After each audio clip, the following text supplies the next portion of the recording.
പണ്ടുള്ള ആൾക്കാർ പറയുന്നത് കേട്ടിട്ടില്ലേ, കട്ടിൽ കയറിയിരുന്ന് കാലാട്ടരുതെന്ന്. അപ്പോൾ കാലാട്ടിയാലെന്തോ അത് ദോഷമാണെന്ന് പറയും. അന്നത്തെ കാലത്തൊക്കെ ഈ വളരെ ദാരിദ്ര്യമൊക്കെയുള്ളൊരു കാലഘട്ടമാണ്, സാധനങ്ങൾ കിട്ടാനും ബുദ്ധിമുട്ട്. അപ്പോൾ ഇവർ കഷ്ടപ്പെട്ട് ഓരോന്നൊക്കെ സംഘടിപ്പിക്കും. അപ്പോൾ കറണ്ടൊന്നുമില്ല, ഇന്നത്തെ പോലെ കറണ്ടൊന്നുമുള്ള കാലഘട്ടമല്ല. അപ്പോൾ ഈ ചിമ്മിനി വിളക്കിൽ മണ്ണെണ്ണയൊക്കെ ഒഴിച്ചാണ് വിളക്കൊക്കെ കത്തിക്കുന്നത്. അപ്പോൾ ഇവരെവിടെന്നെങ്കിലുമൊക്കെ പോയി മണ്ണെണ്ണ സംഘടിപ്പിച്ചുകൊണ്ട് ഒന്ന് കുപ്പിയിലാക്കി ഒരു കോർക്കടപ്പൊക്കെ ഇട്ട് അടച്ച് നേരെ കട്ടിലിൻ്റെ അടിയിൽ കൊണ്ടുപോയി. ഈ പിള്ളേരെന്ത് ചെയ്യും, അവർ പോയി കളിച്ചിട്ടൊക്കെ തിരിച്ചു വന്ന് നേരെ കട്ടിലിൻ്റെ പുറത്തിരുന്ന് കാലാട്ടുമ്പോഴത്തേക്ക് എന്ത് പറ്റുക, കാല് തട്ടി അതിൻ്റെ അടിയിലിരിക്കുന്ന മണ്ണെണ്ണ പൊട്ടിയാകും.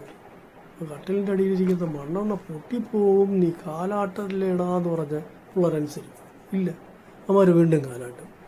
അതുകൊണ്ടാണ് അവർ പറയുന്നത് അച്ഛനും അമ്മയ്ക്കും ദോഷം വരുമെന്ന്. അപ്പം അങ്ങനെ പറയുമ്പോൾ സ്വാഭാവികമായിട്ടും കുട്ടികളെന്ത് ചെയ്യും, അച്ഛനും അമ്മയ്ക്കും ദോഷം വരുന്നത് നമുക്ക് ചെയ്തുകൂടല്ലോ എന്ന് വിചാരിച്ചിട്ട് അവന്മാർ ഉണ്ടാതിരിക്കും. അതാണ് അതിൻ്റെ പിന്നിലുള്ള സത്യം.